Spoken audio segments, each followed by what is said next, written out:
With this background, for the rest of this module, we will examine what I call traditional, that is, simple planning processes. I want to stress again that calling something simple does not denigrate its importance or that doing this planning is easy. One model applicable to simple contexts I like to use with my planning students is John Bryson's 10-step process. In its simplest form, it follows a logic model type sequential linear process. Bryson is a professor of planning and public affairs at the University of Minnesota and has written extensively about strategic planning. I also like Bryson because he concentrates on the governmental and nonprofit sectors, so people in public health will resonate with his language. We will deal with each step in detail, but to summarize, Bryson's process includes getting to agreement on the planning process itself, identifying what the organizational mandates are, clarifying organizational mission and values, conducting what we call a SWOT analysis, and identifying the strategic issues that the organization faces. Formulating strategies to manage issues, reviewing and adopting the strategies or a plan, and establish an effective organizational vision. However, as I will explain later, I like dealing with vision earlier in the process. Bryson ends his process with an effective implementation process and sums it all up with an evaluation component. This slide shows the graphical representation of a similar planning process outlined by Richard Lynch, another management professor from Great Britain.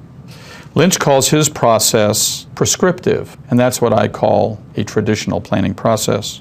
Again, like Bryson, this process is particularly well suited to simple contexts. You see that some of the steps and language are akin to Bryson's, and there are many other similar examples in the professional and popular strategic planning literature of the last 50 years. Back to Bryson. His first step is to agree on the process. As with everything else in strategic planning, there is no correct way of doing it, and there are books filled with the various ways of bringing people together to do planning, from very informal to very formal. This diagram comes from Linda Grattan, who says you can use top-down, bottom-up, or organizational learning strategies for your strategic planning process.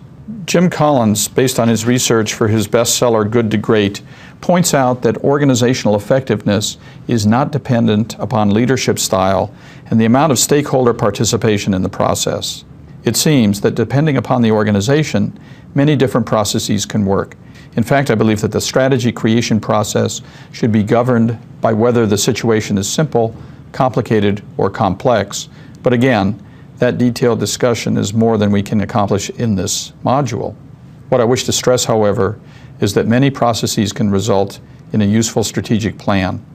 My own bias, based on my understanding of individual and organizational change, is that the more participation there is from key stakeholders, the more likely the planning process will be successful, with success being highly particular to the organization. However, broad participation in the planning process is no guarantee of success.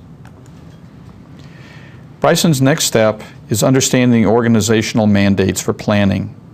These can be formal and informal. For example, I participated in planning processes that were mandated by federal law and regulation. As such, the processes, the methodologies, etc., were strictly defined by the regulators. I've also encountered CEOs of organizations who have said, "This is what strategic planning is, and this is the way we're going to do it, period." In other organizations in which I have worked, there's a long tradition of how planning is done that transcends leadership and is part of the organizational culture. It's important to be aware of all of these expectations. However, getting back to my earlier points, one can achieve shared understanding and agreement in an organization about how it's going to meet its future, regardless of, or even in spite of, the planning processes involved. The one caveat I do have, however, is that often people apply inappropriate, and in this case, the simple systems methodologies we are discussing here, to complicated and complex situations, thereby rendering their planning less effective. It is for this reason that I believe that oftentimes people will say, "We do all this planning and the plans end up sitting on the shelf." I will say more about this in a future module. The next step in the process, according to Bryson, is clarifying the mission and values. However, I prefer to deal with vision at this point as well, as I will explain shortly. Personally, I believe this is the most important step of the entire planning process. It forms what I call the philosophical base for everything else, and all subsequent discussions and actions hinge on these important concepts. In fact, some plans contain little more than mission, vision, and value statements. Parenthetically, I also happen to believe that the commonality in planning across simple, complicated, and complex contexts is mission, vision, and values. So what you learn here can be applied to any planning context. When talking about mission, vision, and values, it's important to recognize that this is another case where one person's mission will be another person's vision. There are whole books full of mission statements, vision statements, value statements, and other books dealing with how you construct them. So when I hear someone say, this is how you construct your mission statement, and this is what it means, I take it with a grain of salt. So an important rule of thumb when dealing in this area is always to define your terms and make sure everyone understands them. Both from my own experience and from reading the literature, again, there's no right way to do this. The importance, and I can't emphasize this enough, is that the participants in the process all have a shared understanding of what this means to them and their organizations. So let's start with my preferred definition of a mission statement. Most often you will see in the literature that mission is equated with purpose. That is to say, why does the organization exist? As Mark Lipton says, it should appeal to, and I would also add that it should be understood by, the broadest number of people affected by the process, i.e. the stakeholders of the organization or community. I define the vision statement as the foundation of the where do you want to go part of the cyclical planning process that we discussed earlier. Mark Lipton says that the vision paints a vivid picture for the organization, and though future-based, is written in the present tense as if it were being realized now.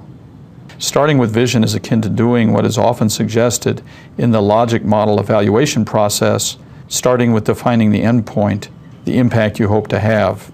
Stephen Covey calls this starting with the end in mind as one of his 7 effective habits. Similarly, one of my mentors, George Land, defines the vision as the end point, what he calls either perfection or great success. The process of planning then becomes one of working backwards from perfect or backwards from great success. This has been termed backcasting as opposed to forecasting. One image I like to use in speaking of vision is to describe it as a beacon pulling one forward into the future. Think of it as a lighthouse guiding a ship in stormy seas as depicted in this painting. The basic idea is that if you have a beacon, regardless of how turbulent the environment becomes, you will always know which way you need to go, even if you have to move sideways or sometimes even backwards for a while because of stormy seas. Visions are intended to capture the imagination of planning participants. So I will often use a guided imagery exercise to create a vision, and I have also used storytelling techniques to engage participants in the process. Often you will hear pundits proclaim that vision statements should be short and sweet. However, they can be narrative several pages long. What is important is that the visioning process and subsequent vision statements help planning process participants imagine what could be a possible, positive future for their organization or community. This slide shows my understanding of the relationship between mission and vision. Simply put, I believe that mission pushes us into the future, while simultaneously vision pulls us into the positive future for our organizations or communities. Finally, the values part of what I call the philosophical base of the organization provides the guideposts for how we work together, how we serve our various stakeholders, including our communities, our patients, our customers, our clients. I would like to add another observation here. Oftentimes you will see mission, vision, and value statements framed in the introductory portion of a strategic plan, and we will look at a couple of examples in the next section. And/or they will be prominently displayed on the walls of the organization. I frequently hear the reaction, blah, blah, blah, just a bunch of words on the page. As with the strategic planning document, the end product may appear bland or cliche-ish. However, the process of creating them is what may cause participants to catch fire with inspiration about what could be. This is another argument for including as many people as possible in the process. It also suggests that the mission, vision, and values need to be revisited frequently, not to change them, as they rarely change in an organization, but to refresh them. One way of accomplishing that and incorporating new employees into the organization is to tell the exemplar stories of how individuals or groups actually live the mission, vision, and values. Even more compelling are the testimonials from clients, patients, community members who were positively affected by what the organization or program did. The next step in the process that we were discussing is what is referred to as SWOT, or sometimes SWOC. SWOT stands for strengths, weaknesses, opportunities, and threats, and sometimes threats is replaced by the word challenges. This answers in large part the question, where are we now? One way of looking at the SWOT analysis is that the strengths and weaknesses are internal to the organization and deal with the past and the present, and opportunities and threats are external to the organization and focus on the future. I think that many strategic planning efforts fail or fall short because of the lack of what is termed environmental scanning. This involves really understanding what the external threats and opportunities are and what drives them. There are a couple of acronyms that have been used to describe the variables that should be included in a comprehensive analysis of the external environment. One way of thinking about them is to call them STEEP pests. STEEP stands for social, technological, environmental, economic, and political. Similarly, PEST stands for political, economic, social, and technological. You will see both referenced to in strategic planning literature. The point is that the context for strategy development is so important. There are lots of techniques for analyzing these variables, and a detailed discussion goes beyond this introduction. However, I think it's critical to understand the external environment of your organization because each of these STEEP factors and more may affect how you are able to fulfill your mission now and in the future. One thing to pay close attention to and to monitor over time is what are called weak signals. These are trends that may just be emerging and which may have a large impact on your organization. For example, one intersection of social and technological forces is the rise of social media. The term wasn't even around 5 years ago, and Facebook was a mere curiosity, yet no industry organization or community today is not affected by this rapidly changing technology. Accordingly, it's important to understand it and anticipate how it may influence you in the future. And there are dozens of similarly significant factors and trends. These days, particularly on the internet, there's lots of information from governmental and other sources about the STEEP pests. The CDC's Communities of Practice resource pages on the web, as shown in this slide, include some simple tips and guidance for developing a SWOT analysis. The next 3 steps in Bryson's model, and this is similar to the diagram developed by Lynch that we reviewed earlier, include the identification of strategic issues, the development of strategies, and reviewing and adopting those strategies. This is the how do we get there portion of the exercise. There are many processes to tease out from planning participants what the key strategies are, how to develop them, and the techniques for prioritizing and choosing among them. These include electronic decision support systems that are now on the market and can be very effective in helping groups to develop criteria and rank strategies accordingly. However, it's not necessary to have a very sophisticated technique. Again, the key is for participants in the planning process to agree on what is important and what to pursue. Here again, we have an instance of terminology confusion. Some people talk about strategies as goals. Others use goals and objectives interchangeably. Some people talk about the priority of goals over strategy. Again, the point is to make sure that everyone in the process understands what terms you are using and why. Here again, it is where a good program logic model, particularly in a simple context, can really help. As one example, this slide shows you the link to the CDC website where you can find tools to help you define objectives. As I described earlier, Bryson prefers to develop the organizational vision at this stage. However, I believe it's important to do this earlier on in the process. As I said before, each so-called expert, including me, has his or her preferences.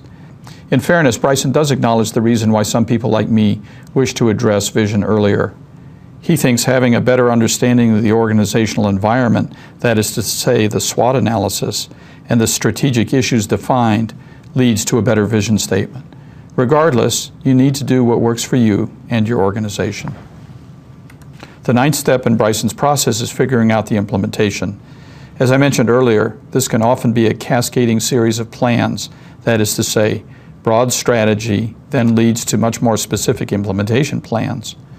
Often these are program or business plans developed for individual units or programs within an organization, much as I described on the planning continuum slide. Finally, the 10th step in Bryson's process is to evaluate both the plan and the process and start the cycle all over again. So while the logic model describes this in a linear fashion, it is really a cyclical or spiral process where at this point you are answering the question, how well did we do? Again, I'm putting in a plug for learning more about evaluation from the Arizona Public Health Training Center. In the next section, we'll take a look at a couple of examples of strategic plans.